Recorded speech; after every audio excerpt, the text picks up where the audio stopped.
bi man ko leen ko doon junj dañu baaxoo jotaay bu nekk rek dañuy jël benn dossier boo xamante ne dans le cadre de la reddition des comptes wala des infractions économiques financières ak yéen mel waxtaane ko tey nag dossier bi nga xamante ne ci la ñuy taxaw def focus leeral ko mooy dossier bi nga xam ne moom moo impliqué Khadim Ba bu Lafarge bëri na ci ñoo xamante ne ñi ngi dégg yëf yi mais xamuñu dëggantaan yëf yi lan la wund ak lan mooy li nga xamante ne moom moo nekk ci biir looloo waral sax ci teewaay jotaay bi nga xamante ne moom mooy doyen Badou ngir vraiment mu expliquer ñu leeral ñu de quoi il s'agit exactement ci li nga xamante ne moom mooy dossier boobu lan la ci sénégalais war a comprendre loo xamante ne xamaguñ ko ci te mi ngi ci biir peut-être xamaguñu ko wala ñu leen koy nëbb wala en tout cas fësagul sur la place publique ba ñu xam ne dëggantaan kat mbir yi nii la mën a demee rawatina nag mbir yi nga xamante ne vraiment daf koy décharger mu nekk en sa faveur. voilà parce que en fait l'affaire Khadim Ba ba mu jógee ba léegi benn son de cloche la ñuy dégg mooy du côté de l'accusation côté boobu tuuma yi rek la ñuy dégg mais nag jaadu na beneen côté tam ñu dégg beneen son de cloche leneen loo xamante ne lu opposé wu ak côté accusation bi li mu wax tamit également. waaw voilà Pape merci bon man nag je suis à l'aise pour parler de l'affaire Khadim parce que man du ma wax wala du ma dugg loo xam ni xawma ko. Je crois que j'ai servi dans l'administration ñi ma nekkaloon foofu noonu chez les douaniers ils me connaissent pendant 34 ans j'étais là-bas te li ma fa def ñoom xam nañ ko ni ma fa comporté woon xam nañ ko muy ñoom muy les commerçants qui tous les acteurs muy transitaires yi et tout alors affaire u Khadim bi man ça m'a interpellé personnellement ci ne benn xaritam moom moo toog di ko wax ak di waxtaan ba wax ma ko. sinon man Khadim xaw ma ko je l'ai jamais vu doon naa dégg rek ay Khadim Ba Locafrique son père par exemple par contre je le connais j'étais douanier muy ñëw ci ay kii fii ma koy gis foofu xamoon naa ko Carrefour je voyais ça mosuma fa teg suma tànk aussi et tout mais bon moom xaw ma ko Locafrique pour man affaire agence de location de véhicules la ak yooyu sax noonu jusqu'à ce que may wax ak kooku c'est son ami ku mu dimbali la kooku wax ma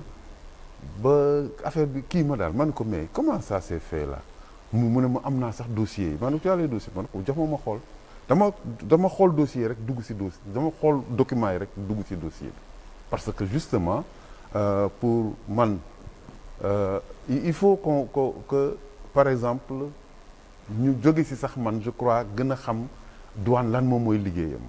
parce que da ngay dégg chaque jour nit ne la oui tout le monde le répète le droit douanier est un droit excessif c'est un droit contraignant et de suite. Si la douane demande le mandat de dépôt le juge a les mains liées ak yooyu noonu quoi. mais voilà mais nag gis nga ci loolu ci wax boobu noonu ah benn côté bi rek la ñuy wax mais le droit douanier il est effectivement il est pas excessif il est contraignant xam nga tax il est contraignant parce que le droit douanier est un droit boo xam ni dafa pratique douane du la sosal. douane ce n'est pas comme les autres droits nga xam ni ñu ne non alkaati bi moo ma dóoroon ma avoué non loolu amul gendarme non yooyu amul ci droit douanier c'est des faits le fait ay objet danaan lii laa la jàppe douane dafay ñëw jàppale ci lii ba jël ko teg fii ne la pap noo tudd nga ne pap mu ne la sant Njaay mu ne la Pam Njaay lii dama la fekk nga koy furut ci nii nga traversé frontière bi wala nga nëbbu ko fii def acte bi nga xam ni moom mooy fraude ma jàpp lii bu ko jàppee teg loxo teg ko fii boo ko tegee fii ne la yow toogal pap jël sa ay kayit di si commencé defar procès verbal bi nous agent tel joxe fonction yi joxe fi ñu la jàppee joxe li ñu la jàppee wax la lan la ban loi moo prévoir fi ñu la jàppee ak ni ñu la jàppee ak lu ñu lay teg loolu moo tax affaire douane jarul avocat xam nga yow jàpp nañ la xam nga yow kon li ñu def yooyu yëpp jël affaire bi teg fii tegal la loi bi li mu wax yëpp xam nga kooku avocat ba ñëw fa di wax amul lu mu fay wax douane nag jël affaire boobu ne juge bi bon bu la douane indilee kooku ne la jàpp naa ko ak lii ba kooku signé wul procès verbal baa ngi signé mais jàpp nañ ko l'objet de fraude est là mu ngi nii muy douane yore bu foo ñëwee ci yow douane mayu la nga naan nañ ko wàññi lak nañ ko defal nii ak nañ ko defal lële li la douane may xam nga lan la moom mooy bu fekkee ne waa ji dañ ko war a tëj 1 an de un mois à 1 an yow diggante boobu mën nga faa naviguer tëj ko 6 mois wala loolu rek la douane may loo leneen. ok est-ce que tu vois donc contrainte bi non gis nga dafa nekk un droit bu kii parce que c'est un droit qui est pratique droit wu ouvrier la tu as vu jarul ay sol ay avocat fii di làkk ay français non c'est des faits la lay teg les faits matériels léegi ci biir noonu ci la douane di retourner xam nga di wax ak douanier bi di ko wax ne lii protégé naa la ci lii ak lii ak lii boo waxee du deñ ba ainsi de suite mu may ko doole ni mu ko mayee doole noonu lay tourner waate ne ko nag attends ma wax la ci bu fekkee ne jàpp nga nit ci nii ci noo xam ne naka su dul noonu la inventer ko wala nga sosal ko wala nga liyal ko wala li ñu koy wax ci la yooyu voilà ce qui va t'arriver donc le droit douanier est contraignant pour tout le monde. ok pour tout le monde bon. alors maanaam douane du la fekk sa kër ngay nelaw ñu ñëw yee la ne la yaa def contrebande wala importation frauduleuse wala ay affaire il faut que ñu am ci lu ñu la jàpp. da nga bëggoon a def ak yaa bëggoon a baa ngi doon fekk nañ la ngay préparer sa waay di wax ak benn waaye non. bi man amul intention. di amul arrestation préventive. da nga doon waaja. dama doon waaja def dañ la fekk la main dans le sac. te la main dans le sac bi sax doyul dañuy jël sac bi takk teg fii. ok ba mu wóor. est-ce que tu vois. noonu la droit douanier di fonctionner. bon maintenant douane aussi dafay jël ay interlocuteurs mi tax may joxe yi yëpp ni c'est pour venir dans le truc de pour que mu compréhensif. douane aussi lépp li nga xam ni daf ko séq ak public bi ak doomu aadama yi daf koy définir tey jii yow Pape mënoo ñëw jënde sa oto fële Allemagne wala dara indi ko dem jël kayitu yóbbu douane ñëw ne leen damay dédouaner mënoo ko. douane xam nga lu mu lay wax danaan la dem nga wuti transitaire parce que douane du wax ak yow douane day désigner légalement loi bi mooy désigner légalement kan la douane di waxal donc yow Pape Ndiaye xam nga yaa moom sa oto jënd ko indi yor sa carte d'identité yor sa xaalis ak yëpp ñëw douane salaamaaleykum ñu la maaleykum salaam nga ne dama bëgg a dédouaner sama oto dañ la naan lan nga ne non dama ko jënd Allemagne non dama wuti transitaire moom mooy commissionnaire agréé en douane d'accord donc douane dafa am donc muy wut ku mu waxal en matière de dédouanement douane kooku lay waxeel en matière d'importation yow mi nga xam ne yaa importé douane dafay wax ni importateur bi mooy ki jëlee marchandise ma fee indi ba fii bu indee ba fii teg yëpp ba mu normal jaare la ko ci bateau wala ci avion wala ci oto ak yëpp turam nekk ceeg yooyu yëpp wala mu dédouane wala mu indil pour le compte d'un tiers ak affaire ñu ne kooku mooy importateur yaa may dégg mu ne koo koy importateur maanaam man tey bu ma moomee marchandise bi te sama tur nekkul ci connaissement nekkul ci manifeste nekkul ci dara sa tur moo ci nekk douane yow lay considérer comme importateur même bu ma ko moomee man xam nga li ma la wax léegi kañ la douane di wax ne man importateur la boo ñëwee ne ano man kat pour Badou Ndaw mii laa ko importeel ba Badou Ndaw reconnaître ne moom moo importé mooy le compte d'un tiers donc loolu la douane wax yaa may dégg donc yow man mënuma ñëw man dem importer ji yaa may dégg indi fii dem douane sama tura fa nekk ak yépp ma def fa naka sudul noona wala sax ñu may woo ci wax ma sax naka sudul mais di ma woo sax ci kii ma ñëw di la jëli ji ñu ne la Pape Ndiaye kaay wuyu parce que tu n'es pas importateur c'est ça le cas de Khadim ok ci kii bu njëkk bi ñu koy wax douane dafa importé bi mu indee alors mu def ay njuuj njaaj ay bateau réer mais douane ñooñu bindu loolu tey war nañ xam ne que douane bu xamee ndax yow da nga importé c'est parce que këyit dafa yegsi ci moom bateau yi bu ñu ñëwee dañuy jël seen manifeste dem déposer ji ko douane jël ko def ko ci biir gaynde bi mais bateau bu ñëwul foofu munoo wax ne dañ ko importer nu ko douane di xamee munu ko xamee fenn kooku douane bu dee moom ci géej gi da koy jàpp takk indi gaare kooku c'est de la fraude noire c'est de la contrebande mais dans ce cas là ñii bureau la donc moom mooy que bateau yooyu ñëw nañ ba fii dëgg la wala dëgg est-ce que yaa nga xam ne wa bateau yi ñëw nañ ba fii li tax douane xam ni bateau yi ñëw nañ ba fii léegi douane yooyu ne ñoom dañoo war bateau yooyu ñeenti bateau xaw ma 5 bateau gisuñu ko ndax dañu dem ci gaynde ba seet ko gisuñu ko loolu lu ci yoonu Xaadim lan moo ci yoonu Xaadim te ñun en une journée ñu wër bateau yi gis ko gis ne dédouané nañ ko SAR moo ko importé pour le compte de tout moom moo importé bateau yi dédouané pour le compte de Touba Oil ak Total xawma ak ok ñun mooy ñan. ah ñun mooy ñan. non Khadim quoi. d'accord ok. waaw ñu doon défendre dossier bi man mii. man D'accord. dossier bi moom dama si dugg di ko défendre. d'accord. tribord Bien babord. sûr, oui, oui. Bon donc on a pu démontrer que bateau yi ñëw nañu génne muy turu bateau yëpp génne seen déclaration donc Dakar Pétrole lañ ko dédouané. numéro déclaration yi ñu ngi foofu ci ñoom li douane doon wax. waaw. mais dafa importé bateau yi ñoom gisuñu bateau yi nit ñi gis nañ ko ba yóbbul leen ne leen bateau yaa ngi nii. ñu ne bon voilà importation sans déclaration xaw ma la nag lan ay milliards ak affaire yooyu noonu mais loolu mënul nekk xam nga lu tax parce que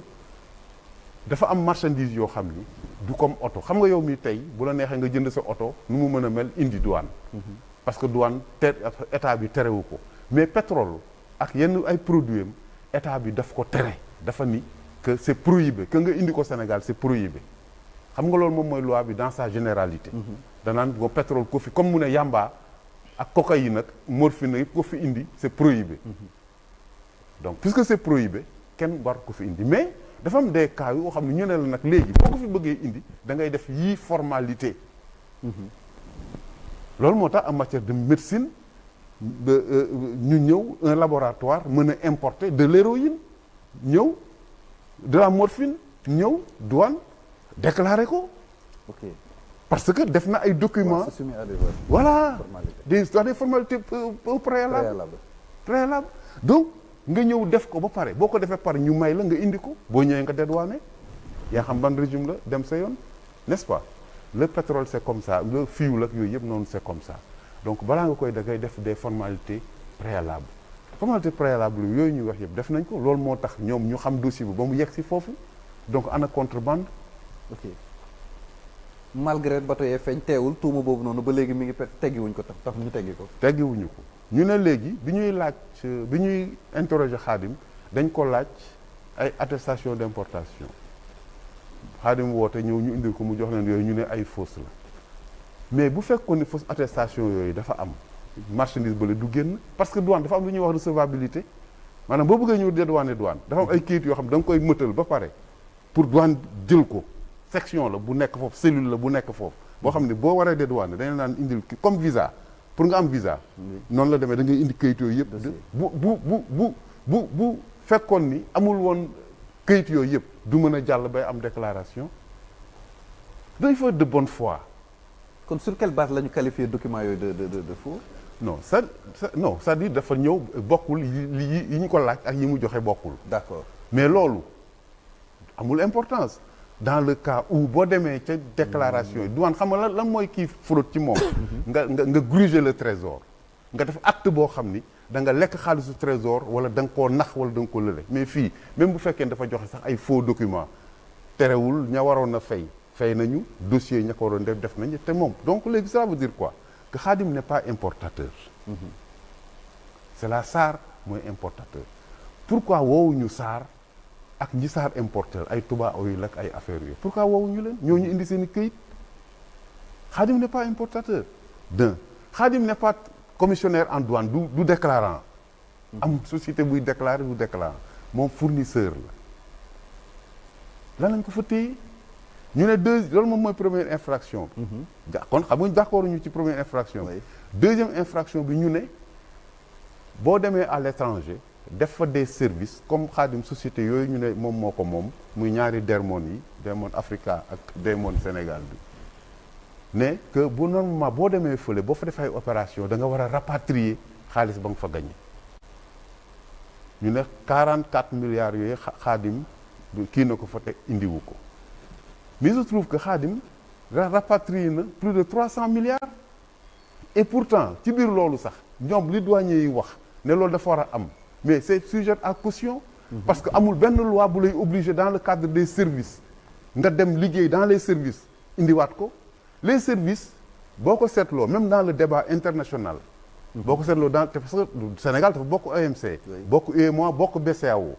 donc il y a le règlement 9 de la BCEAO bu 2010 bi. article 3 bi lan la wax dafa wax ñi nga xam ne dañu dem jaayi ji à l'étranger am fa ay bénéfices dañ ko war a indi mais tudd benn yoon service moo tax bi mu kañ la ko tudd en 2024 bii la defaraat ci kii bi dugal ci benn règlement pour dire que ni léegi service yi ku ko defati na nga ko indi bu fekkoon ni comme ni douanier yi wax ne am na benn lettre bu DMC bind xaw ma la nag lan pour dañ ko ci boole bu ko ci boole woon pourquoi BCEAO nga xam ni UEMOA nga xam ni moom moo yore la police des finances ñëw en 2024 di ci dolli loolu cela veut dire que ça n'existait pas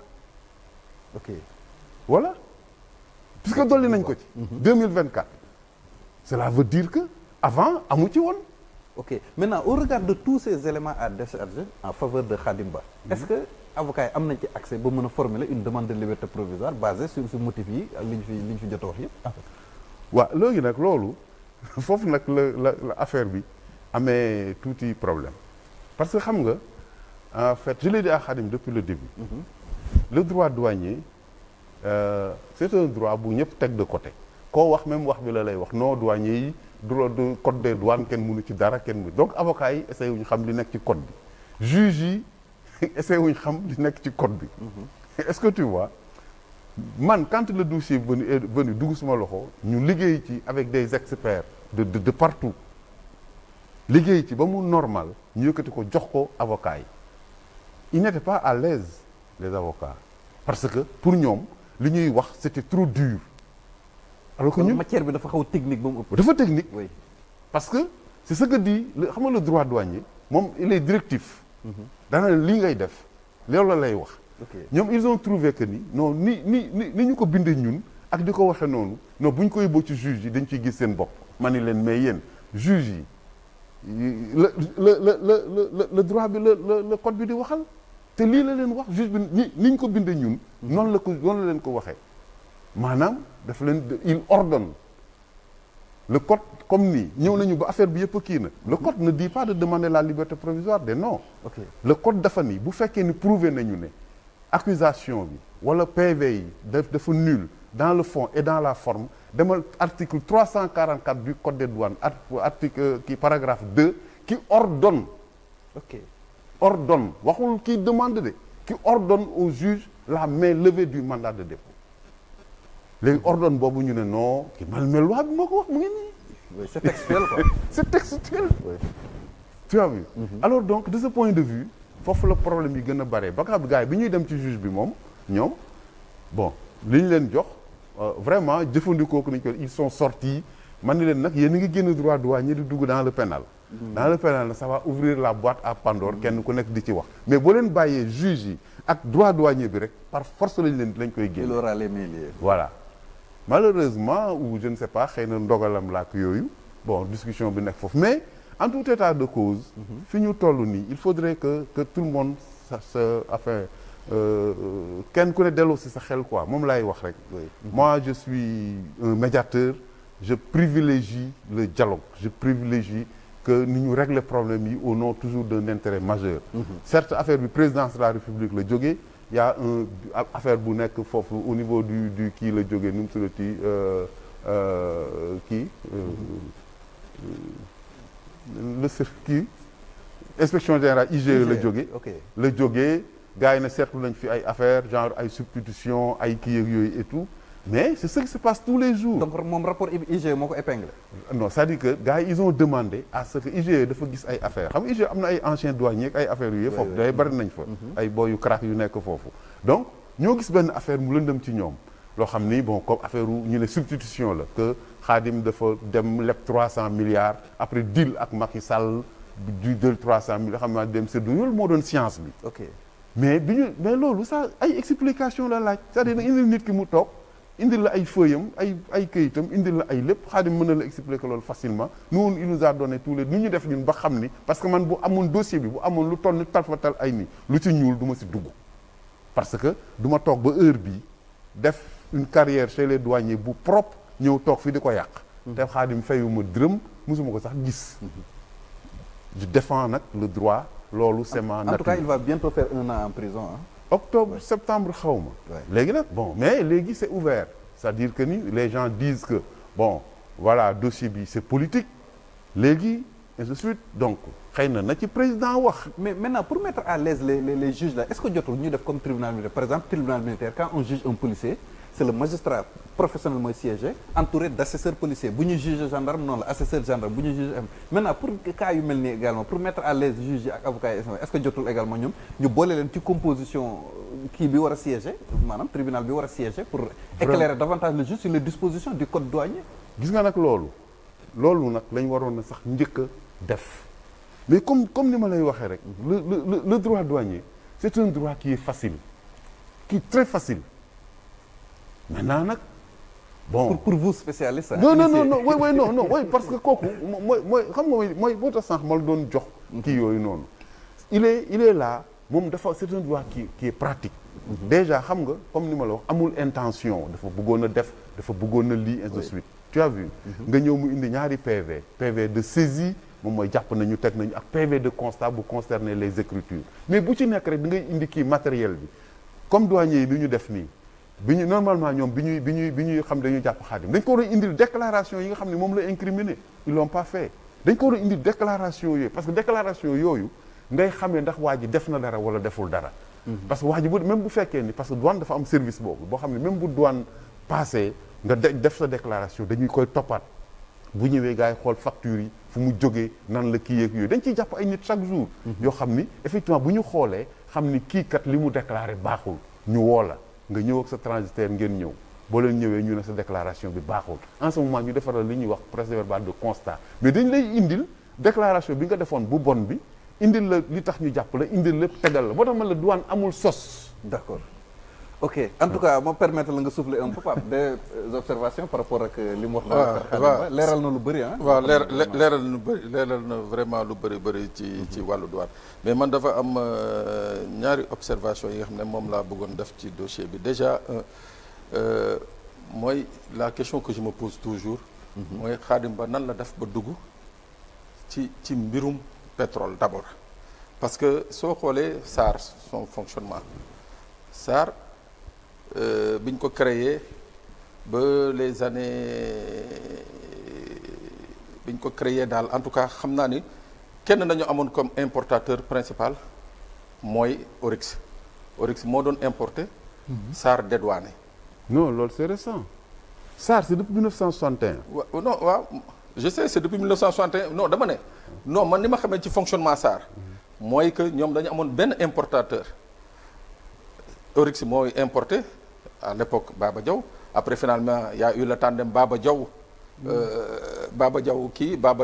Moustapha Niasse après pour des raisons politiques Moustapha Niasse génn Oryx donc Oryx li leer ba leer man li ma jot a xam jot ko gëstu mooy que Oryx moo doon importé SAR day dédouané léegi dans le cas d'espèce Khadim Ba moom nan la def ba dugg ci nee nga sànq du importateur mais tey man li ma jot a gis tuuti ci dossier bi te loolu moo ma ci gën a jaaxal mooy que suñu demee ba tey banque bu mel ni BDK astafurlaay banque bu mel ni BND banque bu mel ni Coris État du Sénégal daa di substituer wu aux créances de Khadim mooy maanaam État du Sénégal jël responsabilité am ne BND Coris xaalis bi leen Khadim amel man maa leen koy fay donc ça veut dire que kon quelque part il a importé parce que su importé wul woon xaalis banque yooyu duñ ko jox xaalis c'est un point de vue hein, c'est un constat waaw bu importé tout s'il n'avait pas importé c'est-à-dire s'il n'avait pas déposé des certificats d'importation banque yooyu duñ ko accompagner donc présenté na ay certificats d'importation moo tax banque yi accompagner ko mais léegi comment Khadim Ba a fait et pas Pape Ndiaye et pas Thiaw pour être importateur et que Khadim Ba ait réussi à être importateur man foofu mooy la grande nébuleuse man dans ce dossier là moom laay gëstu di jéem a xool j'ai demandé à des avocats j'ai demandé à des juges j'ai demandé ba à des proches de Khadim man leen moi c'est ce que je voudrais savoir foofu nag laay d'accord ak yow que effectivement y en a qui jàpp nañu que ce dossier c'est un dossier politique mais justement parce que facilité bi nga xam ne moom la am te keneen amu ko dugg ci mën a importer parce que pour dire quand même la vérité mooy que un tanker de pétrole boo ko fi indi au bas mot c'est 200 millions de bénéfices kooku bu ñu la ko defalee donc ça veut dire que quelque part am na service bu ñu lay rendre ou bien service boo war a rendre man moo tax je veux pas dugg ci détails yooyu mais je veux juste comprendre nan la Khadim Ba def au nom de quoi na def ba dugg ci mën a indi ay tanker pétrole au Sénégal. Je peux répondre. Allez-y. Voilà Pape loolu c'est facile. mais nag pas du point de vue bi nga ko jëlee. parce que demewul comme noonu quoi xam nga Khadim est entré dans la SAR c'est-à-dire que yéen a ngi fàttaliku bi ñuy restructurer SAR bon je vais revenir ci benn kii boo xam ne pour relever un tout petit peu Oryx yàggul SAR depuis 1961 la état bi nekk actionnaire majoritaire ñuy dem ba ci sous Diouf tu vois bon état xam ni que il faut mu génn ci yenn affaire mënatu ko te SAR jaay nañ ko fi ku nekk ay Total jël nañ ko fii ak yooyu pour parce que pour pouvoir xam nga non su ma wax wala sax capitaliser recapitaliser moderniser l'outil ak yooyu yëpp noonu ba Bin Laden sax dugg na ci kii vous vous rappelez de cette histoire là voilà Bin Laden bu mu duggee ci SAR ba ciy génn Bin Laden avait 35 ou 37 pour cent loolu la Khadim jënd loolu moo dugal Khadim ci SAR tu as vu donc Khadim était actionnaire à la SAR et il était l'un des plus gros actionnaires il était pas actionnaire majoritaire état bi moo nekkoon actionnaire majoritaire mais il avait un bon paquet léegi bi mu ñëwee foofu SAR xam nga yéen si vous vous rappelez Sénélec am na benn période boo xam ni Sénélec foog naa sax ba léegi amuñu xaalis pour importer c'est-à-dire amuñu banque pour importer amuñu xaalis pour importer SAR même chose parce que SAR en tant qu'entité comme ni mu mel noonu en réalité moom kiyatul woon ay Touba Oil fii ay Total ay industrie yooyu ñoo fa nekkoon di importer et dañ doon importer sax des produits finis tu as vu Khadim arrive moom le pétrole c'est loolu la bëgg dugg def ci mu dem Bin Laden di dem mu daw wuti ji xaalis ñëw jënd les 37 pour cent nekk fa nag nekk fa nii bon ñu def ay mécanismes SAR di importer fii mu dem di wuti xaalis xam nga bu gars yi bëggee kii mu ainsi de suite moom mooy dem wuti ci xaalis parce que moom loolu lay def Locafrique c'est de ça da ngay soxla xaalis mu dem wutal ji la moom loolu lay liggéey muy defal loolu SAR Macky Sall le repère ñëw yëkkati teg ko bon voilà dañu defal lii dañu importer lii dañu pour ne pas ay ainsi de suite léegi au bout du compte dinaa fexe ba nga xam ni kii bi nu mu tuddati SAR je vais naa la jox action wu état bi nga nekk fa action majoritaire d'accord loolu moom moo tax Khadim nekk fa alors jël mécanisme yi teg di importer mais nan lay importer c'est des produits yoo xam ne effectivement boo koy jënd tu passes par la banque xam nga donc lan lay def moom mooy dem effectivement dem wuti ji xaalis bi ñëw jaarale ko par la banque gars yi ñëw jox kii nu mu tuddati ci la créé Daymon yi ñu jox kii SAR ainsi de suite déclarer ces trucs donc affaire yooyu et tout moom mu jël xaalis bi di SAR di war a fay jël commission def noonu la ñu def di def ba gars yi yoreel ko 362 milliards moom Khadim au moment où l'on parle l'État lui doit 362 milliards Abdou nu mu tuddati Macky Sall arrive toog ñu dem ba ci biir Khadim qui lui fait comprendre que ni ak xaalis bi mu fi jot a def noonu ak action yi ko Macky Sall bëggoon a jaay te moom mu toppoon ci di def loolu pour mën a am un paquet boo xam ne bu ñu koy jaay day mën a jënd bon mu xamal ko ni xaalis bi yegg na foofu qu'est-ce qu'il faudrait faire tu as vu Macky Sall contourné ko tu as vu dem ay BN2 bi ngay ak Coris bi ngay wax dem racheter foofu dette bi créance yi amoon foofu yëpp duggee foofu mu jël ko génne si Khadim si vous vous rappelez fàttaliku histoire boobu amoon SAR te ñoom Serigne Mboup ay Petrosen beeg affaire yooyu gars yi xuloo woon nag yooyu boobu tam Macky Sall dafa jël décision Khadim de ses 35 pour cent bi mu recapitalisé Khadim s'est retrouvé à moins de 0,5 pour cent est-ce que gis nga donc moom mu nekk yóbbu état du Sénégal fële ay tribunal pénal nu mu tuddee tribunal commercial bu Paris nekk ci yooyu di xeex ak Macky Sall kii bi ñëw nu mu tuddati alternance bi ñëw alternance bi ñoom bi ñu ñëwee ñu gis ay 300 milliards fii ay Macky Sall dënd na dette bi fii affaire yooyu noonu gars yi na jàpp leen waajaa ngi nii mais yooyu yëpp c'est-à-dire lu mën a nekk la c'est des quiproquos boo gisee sax rapport bi IGE bind tu vois c'est un rapport normal il se posait des questions mu ne douane nañ leen ko leeralal mais ça a trouvé que muy kii boobu du ñëw douane ñu gars yi ñu ngi ci positionnement yi est-ce que tu vois ñu jël affaire yi à la va bi teg fi mais yooyu yëpp loo xam ne la jarul jàpp nit ki di ko tëj woo ko mu ñëw toog dossier kii bi woo ko mu ñëw toog bu toogee ngeen wax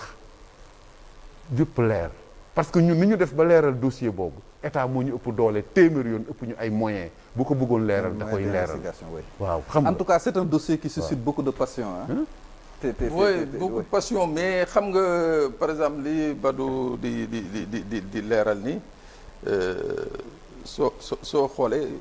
peut-être que tey on a la chance moom mu toog di expliquer di mais les 7-8 mois yi nga xam ne 9 mois yi nga xam ne moom nañu jàpp ci dossier bi li ñuy jàpp man personnellement li ma jàpp surtout sur la base des PV yi nga xam ne gis naa ko mooy que moom dafa amel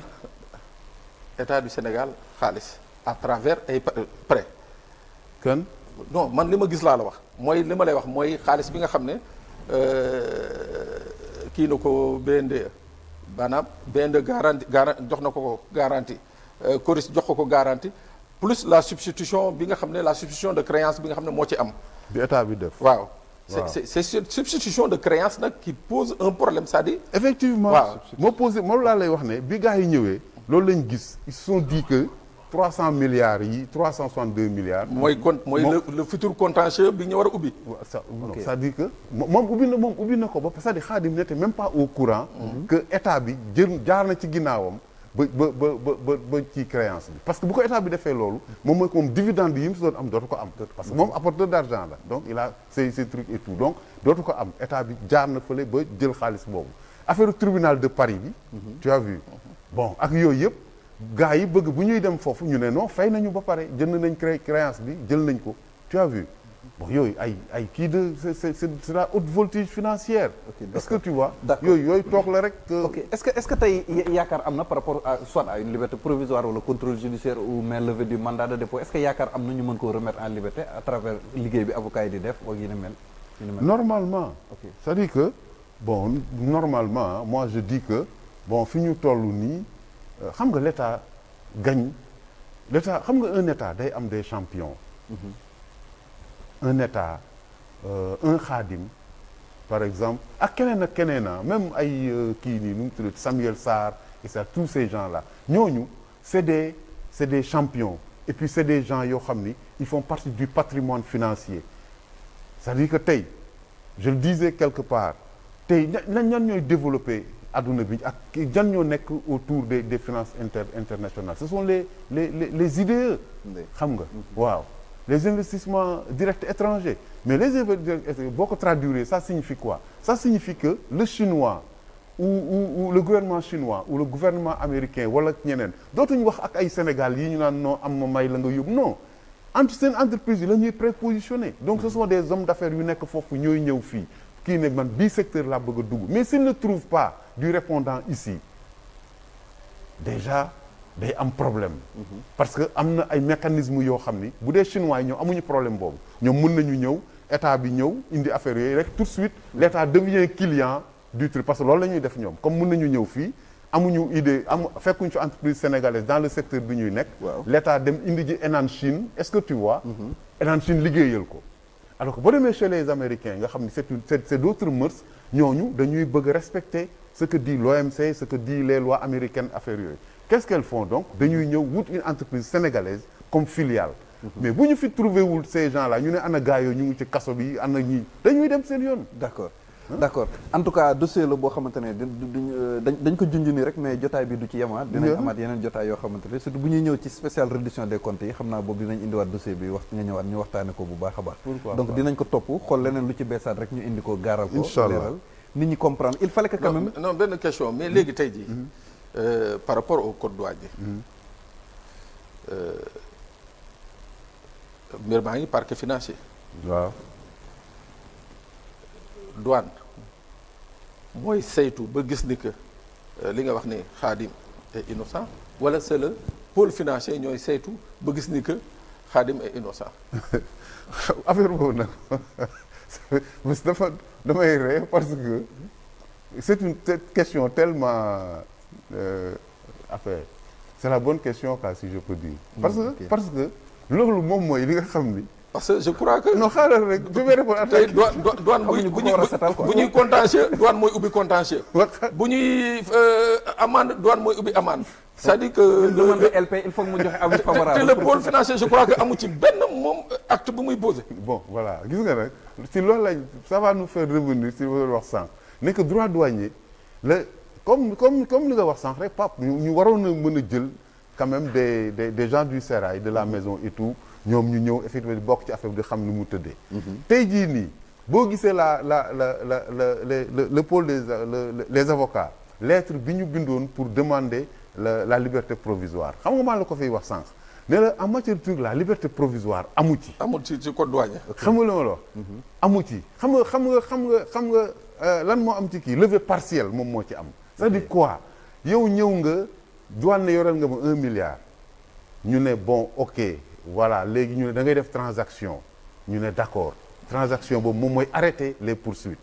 nga ñëw ñu douane ne la bon ñaata nga jox nga ne 100 millions ñu ne la kon léegi 100 millions bi ok d'accord nañu léegi li ci des chaque mois da ngay joxe 100 millions ba mu jeex pendant 11 mois nga ne d'accord signé. ñaari fan yooyu nga réer yi tu as vu léegi au lieu douane di kiyaat ay poursuites mais levée